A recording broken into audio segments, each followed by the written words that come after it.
Today, we're going to explore this fascinating aspect of group behavior, which is unethical behavior in organizations.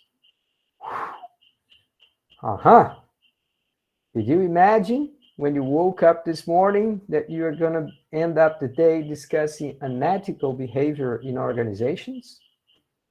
Pois é, pessoal, nós vamos falar de comportamento antiético nas organizações. Vamos falar de que maneira que boas pessoas podem fazer coisas más, podem agir como pessoas más. All right, let me just right now tell you straight up to you. Look at this.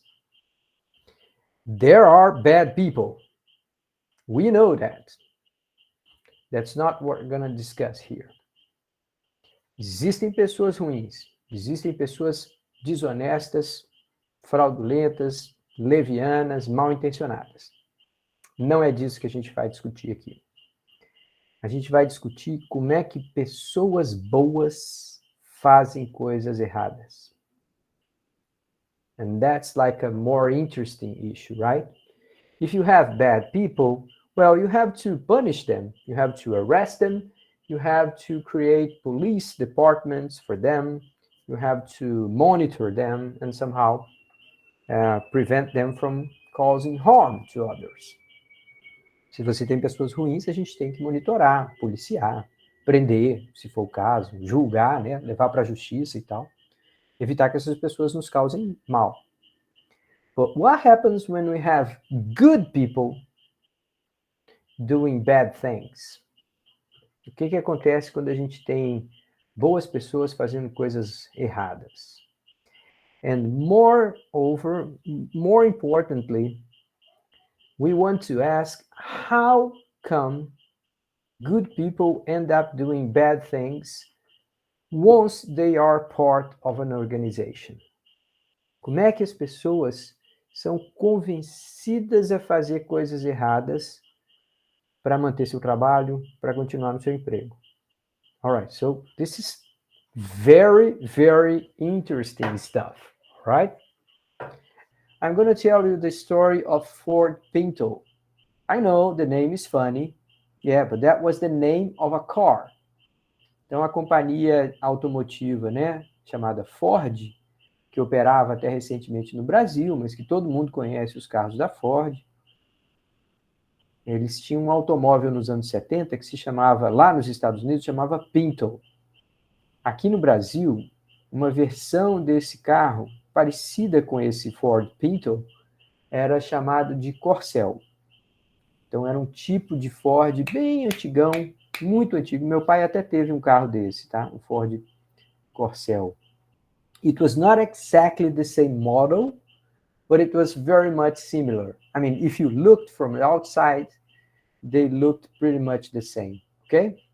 So, it's a strong picture. Um carro explodindo em chamas. All right, so you can see that we are going to talk about something very serious here, okay? We're talking about something that kills people. All right, so here's the story. This company, well, this whole story is basically treated as a symbol of cold-hearted application of profit maximization. People look at this story and they say, okay, the company was just made out of very bad people. Quando as pessoas escutam essa história que eu vou contar para vocês, elas falam assim, isso aqui é uma história simplesmente de pessoas inescrupulosas, desonestas, frias e totalmente insensíveis com o ser humano. All right, so let's have the story. Okay, so they have this car, and the car was a success. And it was sold, and it was competing with some very strong competitors. Os carros eram um sucesso, mas eles tinham uma competição muito forte, que eram os carros japoneses, que começavam a chegar nos Estados Unidos, nos anos 70. So, the Japanese car were smaller and were very, very reliable. And they were also very cheap. Então, os carros japoneses, inicialmente, chegavam carros pequenos, muito confiáveis e muito baratos. So, Ford was competing against a new enemy. And this enemy was taking advantage, was taking over the market. Então, esses concorrentes asiáticos estavam chegando muito forte, a ponto de restringir as decisões que eles podiam tomar sobre o carro. So, for example, they could not sell this car for more than $2,000. O que seria hoje, não podiam vender o carro por mais que 30 mil reais. Something like that. So, the car could not cost more than $2,000 in the 70s. Lá nos anos 70, $2.000. If they raise the price for, I don't know, 2,200, they would lose sales.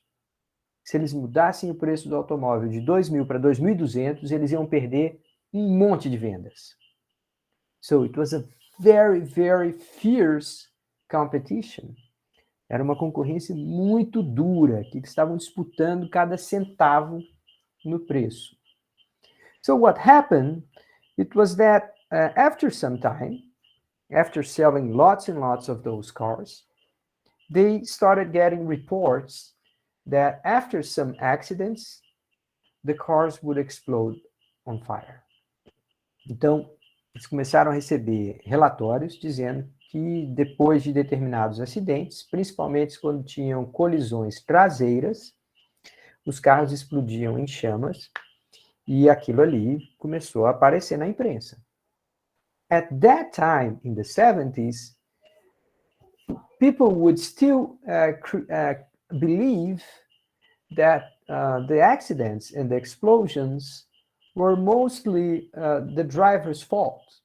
A maioria das pessoas ainda achavam que as explosões, os acidentes, estavam sendo causados pelos motoristas, ou que dirigiam rápido demais, ou que freavam rápido demais, sem sinalizar, ou o outro motorista que vinha rápido demais e batia.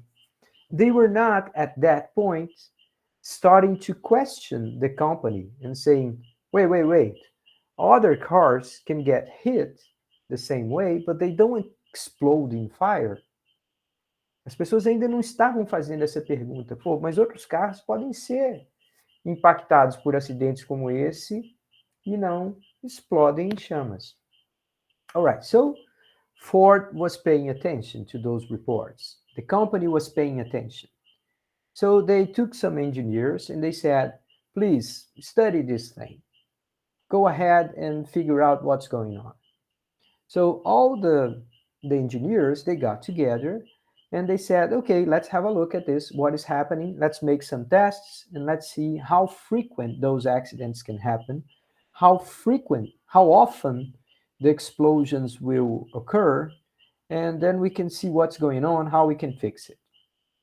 Então os engenheiros se juntaram e falaram, vamos tentar ver com que frequência isso acontece, qual o risco, qual a probabilidade da explosão em chamas e tudo mais. E vamos tentar descobrir qual que é o problema, como que a gente corrige, como que a gente conserta esse problema. All right, so they did, and they studied. And they said, okay, in order to fix this, in order to reduce the probability to a much, much smaller number, we're going to have to spend $200. Então, assim, o carro ia ter que ter um ajuste e que para eles consertarem aquele problema, a companhia ia ter que cobrar $200 a mais pelo carro. So that was unacceptable. Os engenheiros falaram isso para os gerentes, os diretores falaram assim, não dá. Não dá para corrigir custando $200. Procura uma outra solução aí, porque não dá. And they started figuring out, studying some more, looking for an answer, but they couldn't. Okay? At the same time, those accidents were happening more and more often. So the courts, the judges, decided to punish the company.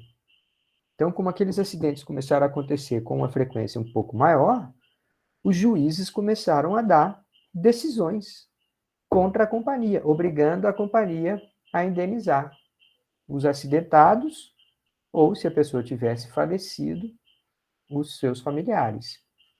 And then, what Ford did was something that it's very common in economics. O que a Ford fez foi algo que é muito comum em economia. Foi comparar custos e benefícios. Eles falaram assim: how much will it cost to fix the car?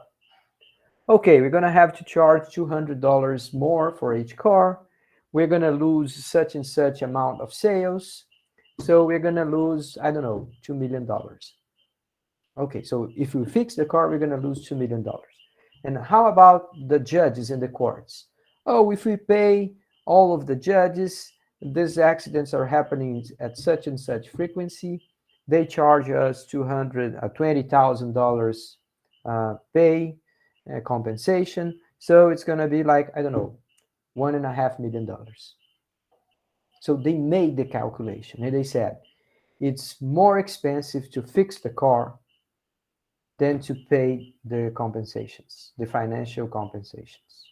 Eles fizeram a conta e falaram assim, é mais caro consertar o carro do que ficar pagando aos juízes que derem ganho de causa. Can you see that? I mean, they were accepting that they would pay for killing people. They said, okay, we can pay. People will die, but so what? And those will happen. So you can see, at some point, they made the calculation. They said, okay, it's just a matter of money. And they didn't realize that they were deciding on people's lives. Eles não se davam conta de que, ao fazer aquela decisão, eles estavam aceitando que as pessoas fossem morrer. All right, guys, please. Believe me, we are talking about the 70s. This thing actually happened. And by that time, people were not even forced to use safety belts. Os carros não tinham sequer cinto de segurança. Não se usava isso. A gente não tinha toda a legislação sobre aqueles callbacks, né, aquelas chamadas que a companhia tem que fazer quando há algum defeito no carro. So, it was like another world. It was another time.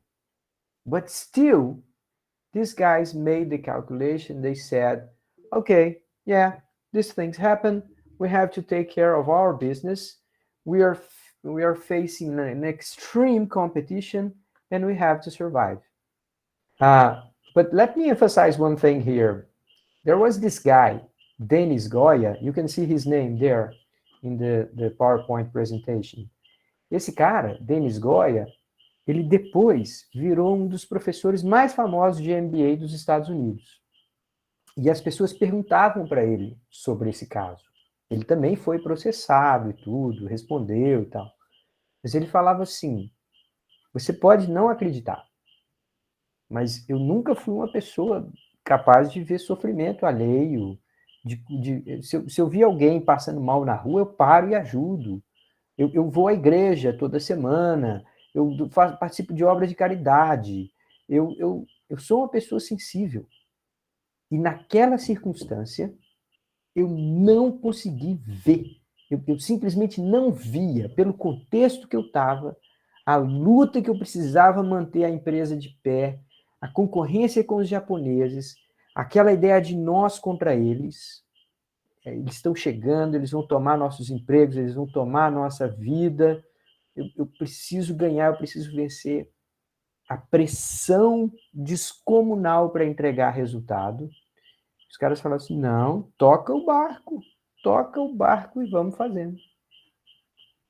So, I mean, you can believe or not, but he said, I mean, from his own words, he said, I couldn't see it. You can judge me, you can kill me, you can charge me some fees, whatever. You can do whatever, but trust me, at that point, I couldn't see. O cara falava abertamente assim. Hoje eu olho para trás e eu não acredito como eu não via. Mas enquanto eu estava lá, eu não achava que eu estava matando ninguém, eu não achava que eu estava participando do assassinato de ninguém. Eu achava que eu estava fazendo minha vida, exercendo minha função dentro da empresa da melhor maneira possível. All right, so you can trust his word or not, but what he's telling you is like, this is not only a matter of bad people. Good people will also do that. So there are other aspects that you can have a look here. At that point, people could not sell a car saying that it was safe. It was not like something in need. As pessoas não estavam querendo comprar um carro porque ele era seguro. Isso não era uma maneira, naquela época, de se fazer propaganda. Ninguém ligava. Ninguém achava que o carro era inseguro. The crash tests only became obligatory 7 years after that. Então, aquela ideia de que um carro, antes de sair da fábrica, tem que passar por testes de colisão, esse só virou lei nos Estados Unidos, o primeiro lugar que virou lei, 7 anos depois desse caso. Esse caso foi um caso histórico. Everyone in the world who knows about automotive industry, everyone knows this story. Qualquer pessoa que conheça o mercado automotivo no planeta sabe dessa história. This was like a huge, huge scandal, okay? So another aspect here, Pinto was Ford's only small car. There was no plan B. They had to stick with it. So after all, we estimate that approximately 500 people died because of this problem. 500 pessoas ao todo, ao longo de vários anos, morreram em chamas por causa desse problema. So, I mean, this is a story that makes you think, right? Sometimes we have bad people and we have to watch out for them, but we also have to watch out for good people in bad contexts.